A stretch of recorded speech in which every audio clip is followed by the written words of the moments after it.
Hey, good evening, everyone. Welcome to the Winter 2021 Cedar Springs Public Schools Parent and Community Forum.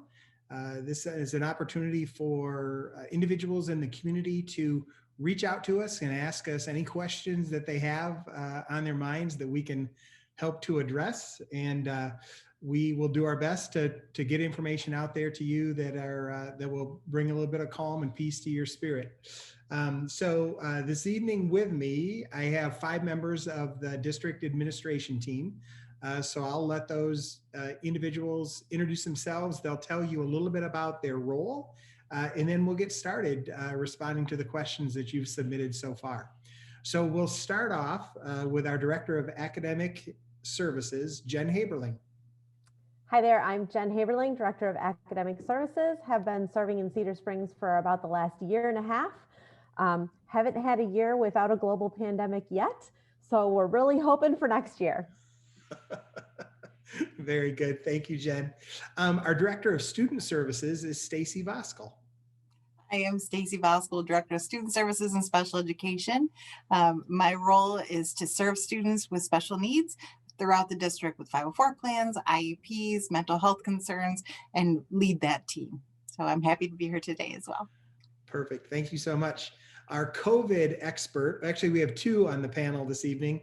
Matt Blood serves as our Director of Human and Community Services, and Matt works directly with the Health Department and Spectrum Health to provide as much information as possible to the district in regard to COVID-19 and the pandemic. So Matt, go ahead and share your story. So good evening, everyone, and thank you for being here tonight. I'm Matt Blood. I'm Director of Human and Community Services, and as Scott mentioned, I also have taken on the role of really understanding the COVID situation and how that affects our staff and our practices, but I also am involved in really anything staff related. So hiring and evaluation and, working with finance department with benefits and so forth. So. Perfect. Thank you, Matt. With us tonight is our Director of Facilities Maintenance and Operations, Mr. Ken Simon. Good evening. I'm Ken Simon, as Scott said, Director of Facilities Maintenance and Operations. My job responsibilities include many with the facilities. It's basically to oversee any physical aspect of the facilities and grounds, make sure they're clean, safe, clean, warm, ready to go. And safety's been a key role for mine this year with the COVID crisis. So that's been one of my major concentration points. Perfect. Thank you so much, Ken. And lastly, Chris Lahaye joins us tonight. Chris is our Chief Financial Officer. Good evening, everyone. Thanks for joining us. I'm Chris Lahaye, oversee all of the district's financials and business services, as well as pupil accounting, and work with a fantastic team at district office. Also have a hand in food service and technology and really all of those type of things. So we make sure we have all the state and local and federal funding, as well as the COVID funding, and now the bond funds as well. So everything fiscal services. Perfect. Thank you so much, Chris. So the way tonight will go, we are recording this webinar, so we'll be able to share it back out with members of our community and the Cedar Springs family who were not able to join us this evening in real time. But what we did was we had provided a link for individuals to submit questions ahead of time. And so we have those questions up and we'll respond to those initially. But we also want to respond to questions in real time. And so if you have questions that we've not yet addressed or questions that come up as a result of something that we're talking about, please use the chat feature that's available in Zoom and write your question into the chat feature. And then we'll go ahead and address those throughout the meeting in real time. The last thing what we'd like to do is spend just a couple minutes at the end giving you an update in terms of where we are with our bond planning and our construction planning, as that's an important part of our work right now, in addition to teaching students and trying to mitigate the risk of COVID-19. So we'll start off with the first question. 2 of my children will be returning to in-person learning after the semester. Neither of them went to an orientation because they were online this year, and both are at new schools. Will there be anything available to help them become familiar with the school layout and procedures? That's a great question. Stacy and Jen, would you like to take that, please? Sure, fantastic question. We've been working with our building principals to make sure that the transition from in-person to online or from online to in-person is as smooth as it can be. So you should be hearing from the building principal where your children will be going in person for some opportunities to engage with their teacher or with someone at the building level to help them know what that will look like. So reach out to your building principal or wait to hear back from them. Perfect. And Thank you. Oh, further, sorry, if go ahead, you're this happens every time. Steve. Further, if your students are feeling some anxiety about coming back to school, they've been out of school for a long, long time now. If you've chosen remote, reach out to the school. We have mental health practitioners and providers at every school level. So reach out to your school. They can give you some tips and tricks to help your ease that anxiety for your students so that that transition can come back a little easier. So if your student's feeling anxious, reach out to that school and we can give you some support techniques. Perfect. Thank you, Stacy. The next question, will CSPS continue to offer a virtual school option for elementary students next fall? So I can answer that one. We've already started working with our Redhawk online teachers to think about what might be the best situation in the fall. Fall is kind of a long time from now in the COVID world. Things seem to change much more quickly than month to month, even week to week.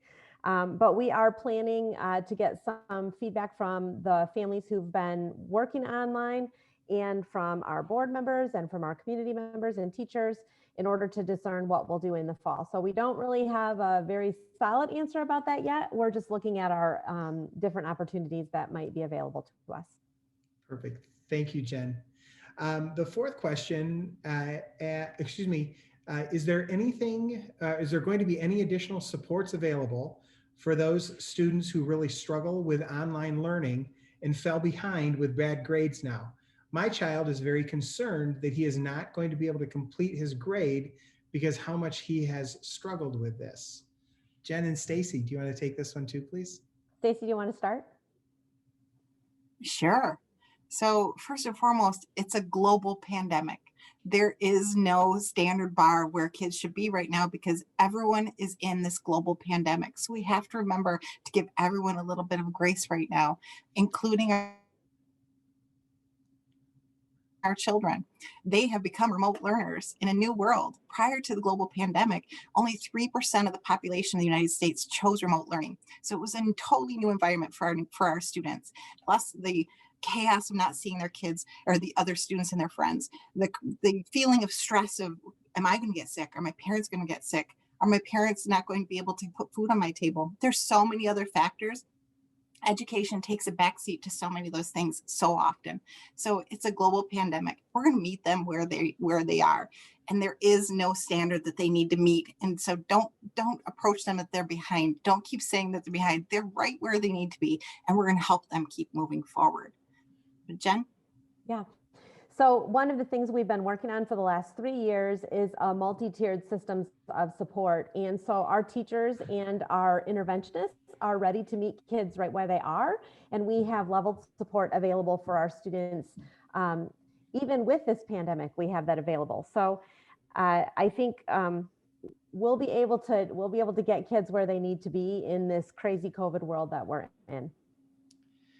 And oh, sorry, go ahead, Stacey. I do that every time to you, Scott. Every time I jump in right when you do it. So and just one more plug for those mental health supports.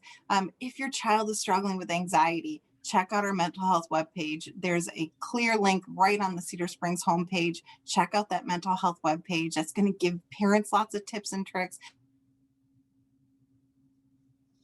That's going to give you outside agencies to contact if you need more levels of support. And it's going to give you contact information for our own mental health providers right here in the district. So contact those mental health providers. You are not alone. The questions you have are real, and we want to honor those and want to help you support your kids, because this anxious feeling is real. It's real for all of us.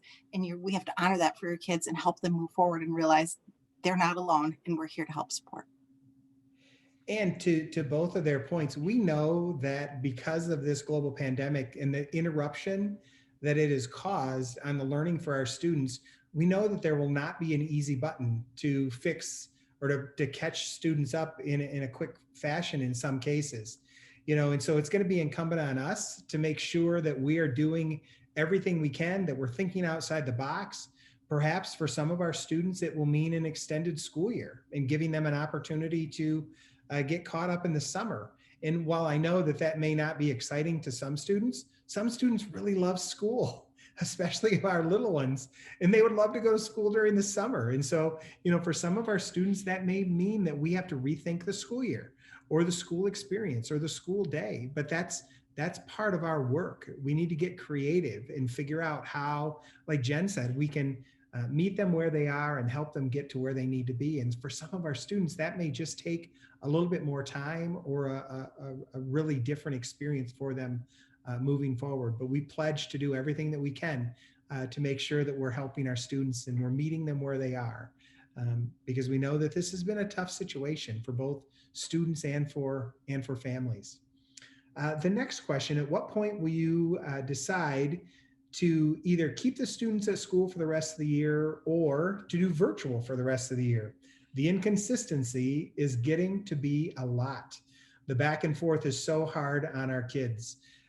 We know that the back and forth is hard on our students. We know that the back and forth is hard on our parents.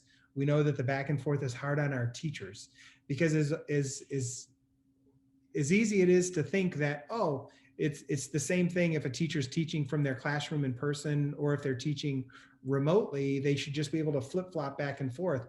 That's not the case. Teaching a lesson remotely is very different than teaching a lesson in person. And so our goal each and every day is to have students on campus who choose to be here. When we have to make quick shifts, it's not because we want to, it's because it's our only option in response to typically attendance of staff related to quarantining or cases of COVID-19. And so know that we are fully committed to having students on campus as much as possible. If I could say without a doubt, we're going to be in session for the rest of the year through the middle of June as we're currently scheduled, that's what I would say. But I just can't predict how the quarantining and how the virus, the transmission of the virus, is going to impact our ability to staff our classrooms and our programs and our services. Fortunately, many educators are currently in the process right now of getting their COVID-19 vaccines. I got my vaccine this morning at 6:15, as did Mr. Lahaye, and we're still kicking today. And so, that's going to be a really big helper for us in terms of being able to help us keep our classrooms and our services and programs fully staffed so that we can provide a meaningful experience for our students. One of the challenges that we have is when we don't have adequate teaching staff available in the buildings and we have to rely on substitutes. That's good to some degree when we can have a consistent sub in a classroom all day long. But in some cases, what we find is that we don't have enough substitutes available to cover classrooms. And so then we're really scrambling. At the high school, sometimes we'll have classrooms covered by teachers who are on their planning period. And that's not a bad option because students don't know the difference. They don't, it doesn't matter who's teaching their math class second hour. But at the elementary level, when we have to have a different classroom teacher in that room every hour, an elementary student could have up to 6 different teachers during the course of the day acting as a substitute. And so that disruption is not a healthy option for students as well. And so it's just a really complex collection of variables that we're trying to navigate on a regular basis. But no, we are fully committed to having as students on campus as much as we can. Our students love it. Our staff loves it. It's just the natural right thing to do. But when we have to go remote, it's going to be because we just don't have enough staff. We're currently working on some details of a plan where community members in Cedar Springs will have an opportunity, if they're so inclined, to actually help us and partner with us by serving as some substitute teachers. And we'll be rolling some details out of that plan starting next week. But the reality is we need to have more substitutes available. And right now we just don't have them. They're not in the local community. And so we're hoping that some members of our own Cedar Springs community might be interested to help partner with us and earn a few extra dollars, but help us keep our classrooms open so that we can continue to provide a meaningful learning experience for our students on campus on a daily basis. So the next question, can the forum questions be available for those of us who cannot attend the forum? And yes, again, we're recording this meeting and we'll put this recording, make that available. I'll email it out as soon as we have the recording done, but then we'll also post it on our website so you can have access to it at your convenience. The next question will be again for Jen and Stacy. How will teachers be sure that students are truly prepared to move forward a grade level, preventing students from being pushed through to the next level? Yep. So our learning acceleration team this summer did some fantastic work streamlining our curriculum so that we are crystal clear on what our priority standards are and what we say every student will know by the time they leave each grade level. So our teams have done that work, our teaching teams with the help of their building administrators. And we assess students regularly to see what their needs are and how we can pinpoint intervention to be sure that they are getting what they need and progressing through our general ed curriculum. And that's part of our multi-tiered systems of support. So we want, most of the kids in their general classes getting the instruction they need and really grasping those concepts. And our teachers are in tune with checking in on that through the assessments that we have in place. We also know that there are some big dangers about retaining students or keeping them back in the same grade again. There's a clear body of research that is not something that most educators advocate for. It's usually better to look at some other supports instead of keeping a student in the same grade level a second year in a row. So our teachers are ready to go with this. Again, it goes back to that work we've been doing for the last 3 years and the focus that they put in over the summer.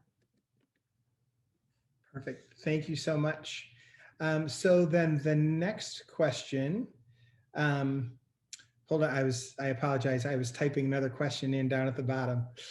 So the next question, many colleges were given the option to have transcripts show a letter grade or just a pass due to the issues students were facing during the pandemic. Are we considering a similar option or something similar? Why or why not? Yep, so our high school team has worked on this very question and the administrators have led through that discussion, and we're under some different rules than we were in the spring when that was really an option. It's not something that we think is a good idea for the vast majority of people, but there are always special circumstances, and our administrators and school counselors are always willing to work through those special circumstances with individual families. So if that's something that your circumstance might really warrant, then we would ask that you would reach out to the high school principals or to the school counselors at the high school level. Perfect. Thank you, Jen. The next question is for Mr. Simon. Would you consider reopening school roads to all traffic to alleviate extreme congestion during the mornings?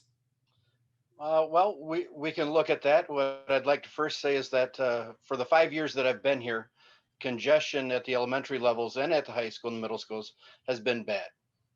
So this year, because of the pandemic and what we had to do for schools and letting people in and doing it in different method, we decided to try a neighborhood school approach, which is allowing one driveway in and out to every school.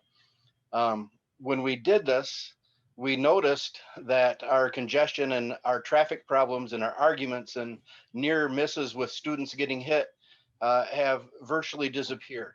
Now you see it as a congestion point, but myself, Deputy McCutcheon, and all of the principals look at it and go, it is so much better this year than it has been in the past. But with that said, I will be glad to take a look at it. I'll survey the principals and see where we stand again, see if we think there's anything better that we can do. So right now, just to let you know, it did what we wanted it to do, but we're willing to look at it again. Perfect. Thank you. Ken, the next one's for you as well. Is it possible to open the high school doors a little earlier in the morning to discourage congregating in the parking lot and to ease the flow of traffic? When we started school this year, we were giving a roadmap to follow, which part of that is to try and alleviate the congestion in school hallways of students congregating and walking through hallways together. So what we did was we tried to limit the amount of time that the students were allowed in the building, and that has helped, especially at the high school level where the hallways and the lockers are so close. But I'm willing to talk with the principals again about this one to see if we think there's an alternate that we can achieve. Just know that the congregation, if it is going to happen, it's better to happen outside where they're in the fresh air versus in the hallways inside the buildings. But once again, I will set up a time. I'll talk with the principals and we'll see what we can look at. Perfect. Thanks, Ken. The next question is a great one, and it's for Jen. Is the school district discussing going back to in-person learning for all students in March, or will the virtual option be offered for the rest of the school year? So when we offered the virtual option, it was with the understanding that we'd be offering it for the full school year.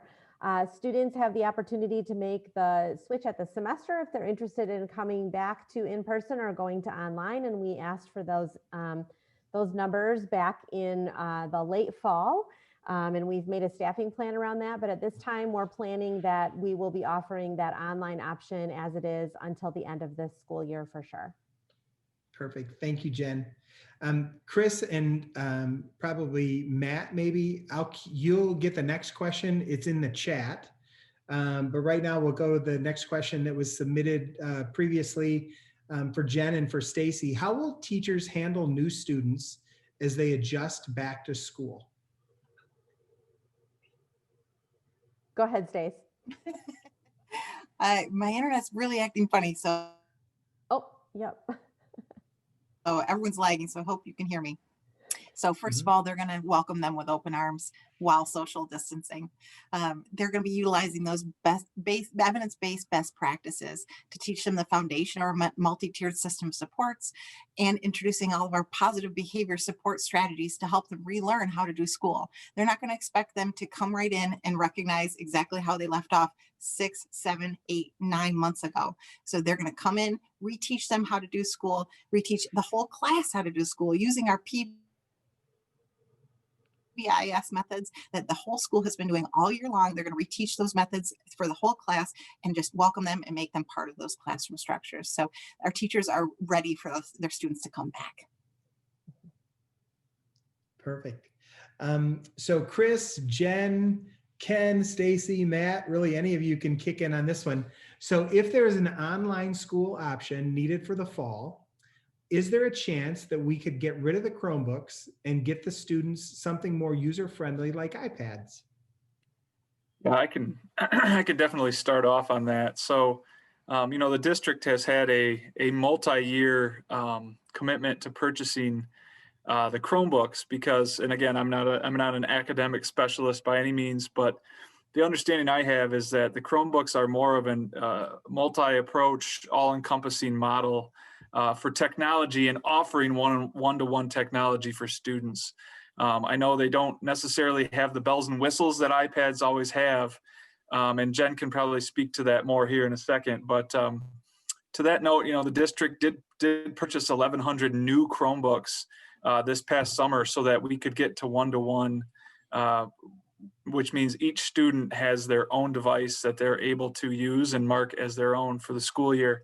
And we're continuing with that. So nice thing about Chromebooks, they're able to access the online curriculum and Google Docs and Google Mail and all of that. And quite frankly, they carry, especially when purchased in bulk like we are, they carry a much lower price tag than iPads. And I understand they have a much longer usable life. They have interchangeable parts. So if someone breaks the screen or someone breaks the keyboard, we don't have to scrap the entire device. We can just switch out those parts and do it in a much more affordable manner. So From all those standpoints, they are kind of the go-to for school districts that I am aware of, and that's where we are committed to be. I don't know if anybody has anything to add. I'll add something. Thank you. So also it is recommended that we train students on Chromebooks because they're more accessible for families. Chromebooks are much more cheaper alternative to iPads.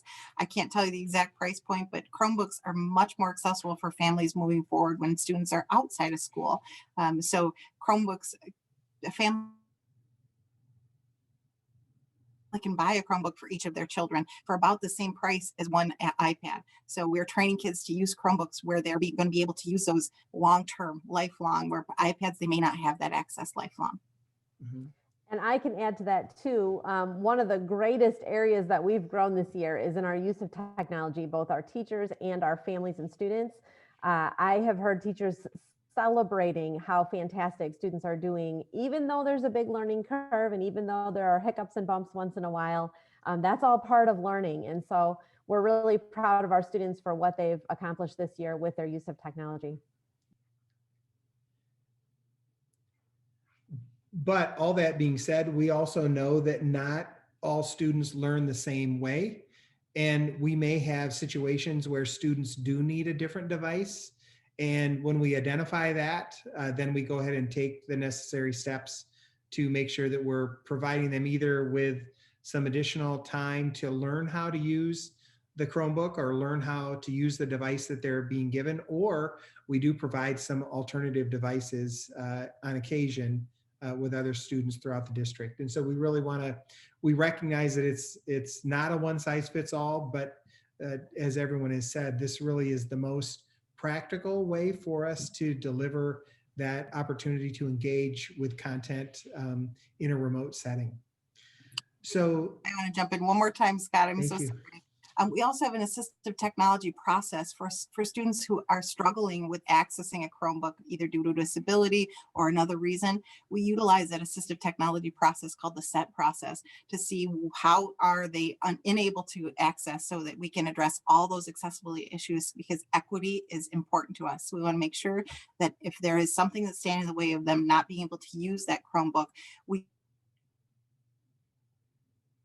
do provide alternative methods, and we can. Perfect. Thank you. Thank you so much, Stacy. So the next two questions that came in were questions about high school students and asking if they would be at some point in time able to use their lockers. So the first question is, when will high school students be able to use their lockers again? My child is carrying around their 26.6 pounds on her back. We were super excited to get students back to school, but as a parent, I'm deeply concerned about the harm that it will do to her back. So Ken or Jen or anyone else, would you like to jump on that? This kind of ties in with the opening of school and congregation in the hallways. The lockers are so close in any one of our buildings or in any building that we can't maintain a 6-foot distance apart from each other. So what we tried to do was figure out a way that we can have students be safe in schools with the transmissibility of this virus and of the newer mutant strains of the virus becoming a little bit more contagious. I'm a little bit hesitant to think about kids in the hallways at the lockers together. But as you'll learn, I'm going to say again, this is our COVID world, and this is where I say, but I'll take a look at it. I'll talk to the principals. We'll see if there isn't a way to accommodate and try and keep students 6 foot apart. If it's alphabetically, if it's grade level, we have ways that we might be able to talk about it. I can't guarantee that that's going to happen because the safety of the students as a whole from this virus is really our main concern. Perfect. Thank you, Ken. So the next question is for Jen. If it is possible, or is it possible, I'm sorry, is it possible for teachers to offer a paper workbook option instead of everything being made online? The amount of online activity is too much for the younger age children in elementary grades. So I'm not sure if this is someone who selected online or if it's more related to when we're remote. So I'll try to address both situations. For a family that selected online, we were pretty clear about what those expectations would be and that it wouldn't be the same as an in-person experience. In order for teachers to be able to give the right level of feedback and to see how students are doing on a regular basis at a mass scale, it's really important for us to leverage technology for that. Because our rules are different than they were in the spring. We are still required to give feedback and assess and all of those things. And a paper packet doesn't make that as possible. If we're talking about when we're remote, getting those packets safely to people on a regular basis makes it challenging. And when we surveyed folks in the spring, what we heard over and over was that we need a way to streamline things. And we don't want to, if the virus is bad enough that we're not able to be in school, we don't want to invite a bunch of people to campus on a regular basis to mix and mingle when we are handing out materials because we're concerned about safety. So we're really trying to leverage 21st century skills and 21st century learning, and that involves technology. Perfect, thank you. The next question is, my sixth grader has fallen behind in all areas during virtual learning. Where could we help find a tutor who could perhaps help get his grades caught up? Right, so our building principals advertised in their newsletters. Grand Valley is offering free tutoring for K-12 students on a regular basis. And so we can put that out on our website, but the address in order to get more information is www.gvsu.edu/K12Connect/. And I'm sure you could find that on the Grand Valley website as well, or connect with your building principal. They do have that information. And that tutoring is through a digital platform like this. It's not meeting face-to-face, so it's completely safe as well. Perfect. Thank you, Jen. The next question is for Mr. Blood. It's a staffing related question. When will we know if our online student will have a different teacher for next semester, or will we be able to keep the same teacher for online in the second semester that we had in the first semester? Well, we know that keeping as regular as possible is the most important thing for students. We're trying to prevent any disruption that we possibly can, but we also are looking at staffing numbers and numbers of students and so forth, and adding sections and all of that. And so for the most part, I think you can expect to have your child stay with the same teacher that they've always had, but there will possibly be some shifting, but that's where the building principal will be in contact with anyone that affects. But most likely, if there is going to be any shifting, it will be first started with voluntary requests. Perfect. Thank you. The next question is linked to maybe some questions that we've had before. Ken, it's in regard to high school lockers. So the question is, now that it is winter, are high school students allowed to store their coats in their lockers, or are they supposed to carry those with them all day as well with their backpacks? Do you know if they're able to go to their locker at the beginning of the day and at the end of the day to leave their coats in their lockers? Currently, right now, I don't believe they are. I have seen students doing that. So the reality is I don't have a clear answer for you, but Yeah. I see more carrying than I do putting back in their lockers. Once again, I will throw this in with the questions we have about the book backpacks and locker usage from the students. Perfect. Thank you, Ken. And hey, thanks for continuing to put questions in the chat. Remember, you can either drop your questions in the chat or use the Q&A feature. Either of those are options for you to continue to put questions into the forum on a live basis. The next piece that we want to go to, we've gone through all of the questions that have been submitted. I want to turn it over to Chris Lahaye and to Ken to give just a quick update in terms of where we are on bond planning and scheduling. Yeah, thanks, Scott. So this is just a really quick little mini presentation that we provided for the Board of Education on Monday night. We thought it'd be nice to share with anybody that wanted to join in with this forum tonight. So we have begun bond construction work, even though it doesn't maybe seem so as you drive by campus. A lot of architect, engineering, and construction planning is already in process. So one of the first things up that you will see this spring is the middle school. We're going to do some work on the drive. And I know it's very difficult to see these survey and drawings here that are on this slide. But basically, this is something that we're going to bid in March. You'll see construction begin in May. And, if everything goes according to plan, and we anticipate that it will, this will be work that will be completed before school commences in the fall of this coming 2021 school year.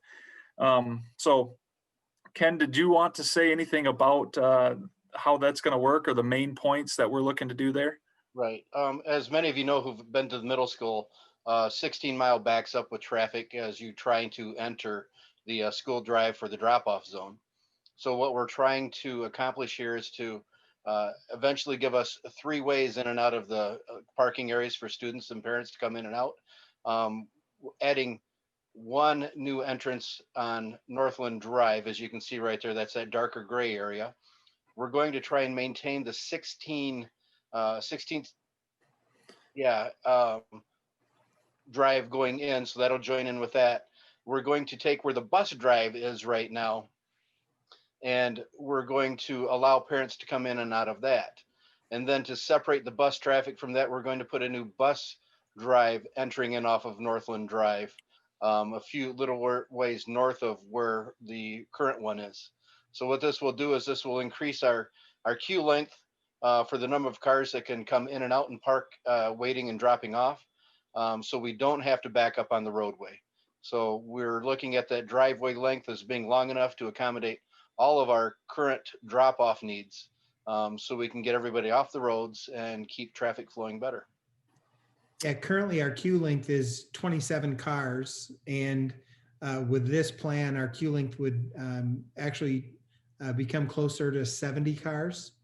And so we should be able to accommodate the vast majority of traffic flow in a very simple way based on our current number of students that are getting rides to school. Excellent. Thank you. The next project up that we will be starting work on very soon, actually, Mr. Simon and I had a bid meeting on Tuesday about the mechanical components of this next project. And this will be at Cedar Trails. So we will be adding a chiller and unit ventilators to each classroom to get air conditioning into that building. So that actually, our bids on the mechanical components, as I said, just came in. We were about $70,000 under budget. So that was extremely welcome news and great to see. And one of the reasons why we bid it this far in advance. So we're going to get those components well in advance of work to start. As you can see, the work should begin towards the end of May.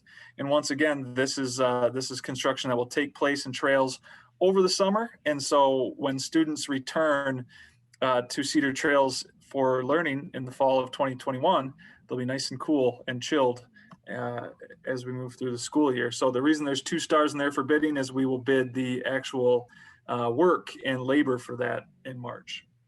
So Ken, was there anything you wanted to add on that one else? We'll also be putting in some more energy efficient boilers in the process. So we're basically redoing all of our heating and cooling needs, bringing it up so that we can do it a little more efficiently and we can keep students cooler during the hot periods of the year. Perfect. The next one, which is very exciting for all of us and really one of the first big projects of this bond, is our addition and remodel of the high school. So this is a mock-up, and I'll throw the disclaimer out there that I did the other evening. This is not necessarily how it's going to look when the construction is done, but this is just a visual representation of how it may look if things go according to how they're planned right now. So just a snapshot in time. This would be a picture looking at an 8 classroom addition on the wing of the high school. I guess that would be the northwest wing up there. And we would be doing other work as well. This would be 8 classrooms. We would be adding 4 other classrooms elsewhere and really be doing some shuffling around in this building. I won't go too far into that detail, but this will push back a little bit.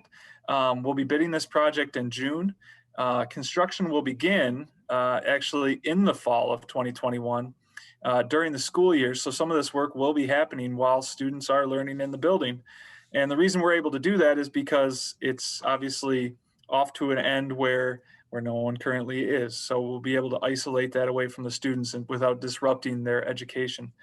And by moving it back and not doing it over the summer, it gives the district a great opportunity to capture labor and work and bids at a lower price when that summer construction season isn't booming.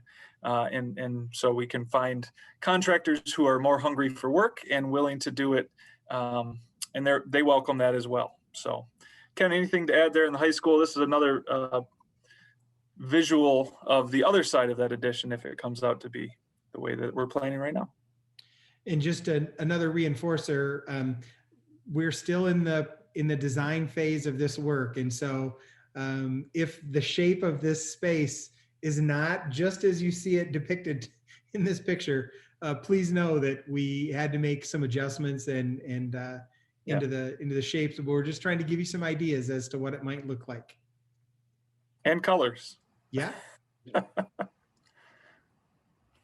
there's much more going on at the high school during this remodel and reconstruct. Other than this wing, this is just one picture that we have a mock-up of. So, and then finally, this is a little bit further down the road, but something that you will be seeing begin relatively soon is remodels at both Cedar View and Redhawk Elementary. So there's quite a bit going on in those two buildings. We'll be remodeling some spaces, creating some new spaces. For the same reasons that I just mentioned, we will be bidding these projects in the late fall of 2021 and beginning construction ahead of the summer of 2022 so that we can really be hitting full steam as our students are leaving for the summer of that year. So they can come back for the 22-23 school year, which seems so far away, but I'm sure it'll be here before we know it, to some really cool new places. So just something where those are some really large projects that are going to yield some really great, neat results. But just to let you know that there is work being done and plans being drawn up at this time, even though the construction won't start for a little bit yet.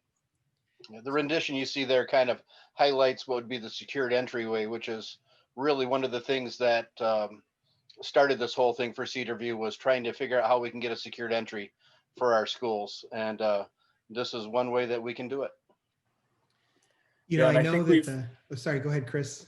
Oh, I was just going to say, I think we've gone back and forth and changed the plan for the entryway at Cedar View at least a dozen times since this mock-up, or at least during it. So as I look at this, I have my doubts that it'll look like this, but this is something, you know, once again, just to take a look and see what a new front of a building might look like.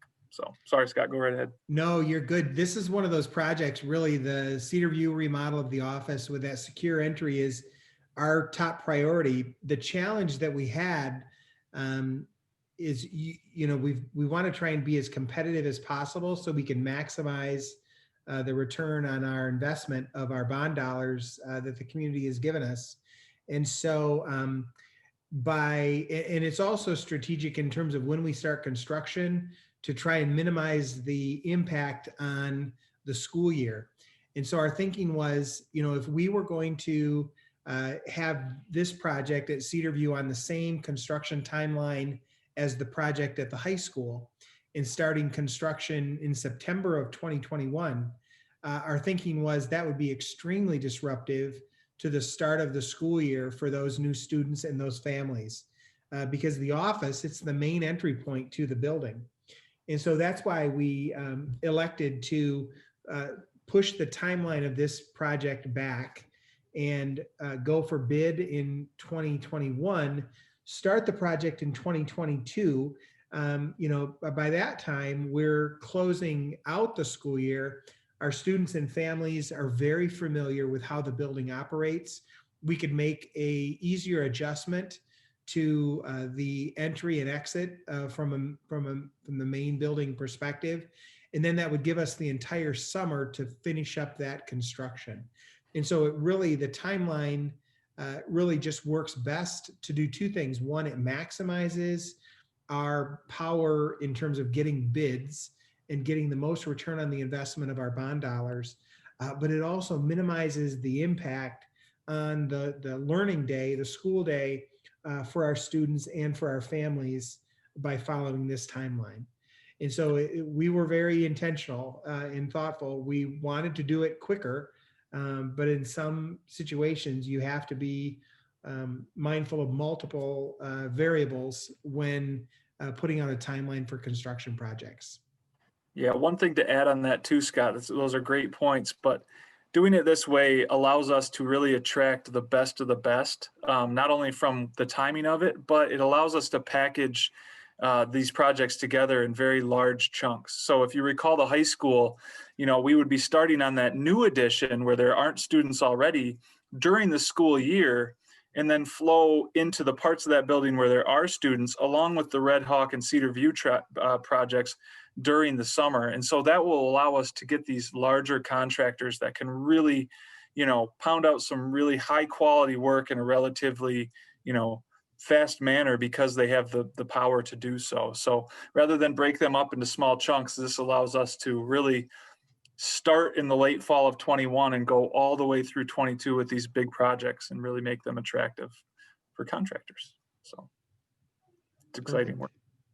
All right. So we've answered all the questions that were submitted. Are there any other questions that someone might have? You can drop it into the Q&A feature or you can put it into the chat. We'll give it just a minute in case someone else has a question that that's keeping them up at night. They really need to know this answer. And if not, just please know that we're available at any time to answer your questions. You don't have to wait for one of these community forums. Send us an email or give us a call. We're here to help keep you informed, because an informed parent is a more helpful parent for their student. And if we can work together and we can partner with one another, we'll have a much greater likelihood of really making a difference to help your student be all that they can be as they make their way through the transitions from grade to grade and as a student in Cedar Springs. Has there been any discussion about mandatory COVID vaccinations for our CSPS students? The answer is no. I'm on a weekly call with the Kent County Health Department, and I am on a call every other week with Spectrum Health. There's been no talk of any mandatory COVID vaccinations up until this point. Now, that being said, there are guidelines that the Michigan Department of Health and Human Services has in place for vaccinations for students. I don't know if at some point in time there would be a requirement for our students to be vaccinated. That's a great question. We just don't have the answer yet. Following a follow-up question, are there talks of mandatory vaccinations for staff? Again, not at this time. That's not something that anyone at the health department, either at the state or the county level, has been pushing out. The vaccinations are completely mandatory, or completely voluntary. Completely voluntary, and that's what I anticipate continuing. But again, as things change at the state level, please know that we'll get that information out to people as quickly as possible. Yeah, and to that point, if I can just add one thing with vaccinations, the district has to report to the state of Michigan how many of our students are vaccinated, are immunized, and they actually withhold our state funding if we don't do that. So that's something that we're required to do, but that doesn't mean that we have to mandate even now that vaccinations are taken. So if you're a family that's not in favor of those, you can meet with the Kent County Health Department and get a waiver. So I anticipate that will be the case with this as well, if they even go down that path eventually. So to put your mind at ease. Yeah. Good deal. Okay, well, we appreciate you partnering with us tonight to tune in with this. Hopefully you found it to be beneficial. Look for another one in April, as we want to give people opportunities on a regular basis to ask questions in this type of format. But again, if there is ever any time, when you have a question, don't hesitate to reach out by phone, email. You can send a passenger pigeon, a carrier pigeon. We'll do our best. For those Harry Potter fans, you can send it via an owl. We'll respond to your questions however they come in. In the meantime, we again are so appreciative of your willingness to partner with us, the investment of time that you make to best serve your students and best be a part of our community is incredible. And we appreciate it. Not every district has the support that we have. So thank you so much for the evening, for your time. And we look forward to partnering with you in the future. Thank you. Take care. Bye-bye, everyone.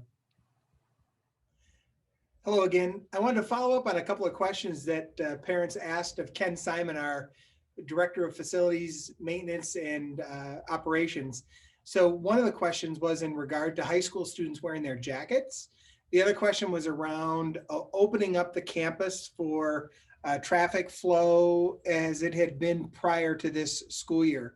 The high school principals indicated that students are using their lockers for their jackets. They're just dropping their coats off before school and then picking them up after school. And so that way they don't have to carry their coat around all day long. And then Ken also asked and reached out to the building principals. And at this point in time, we're going to stay where we are with restricting flow of traffic throughout the campus. The principals are reporting back and other staff members are reporting back that although it is a little bit congested, which it always is, and that's the case on every school campus across the planet, that it is safer with us restricting that cross traffic. And so we're going to continue to move forward with that plan this year. But as always, we'll want to look and see how we can do things better, more safely, more efficiently for students and parents and our buses as they're all merging together on campus during those pressure points of the day for drop off and for pickup. So I wanted to follow up with you on those two questions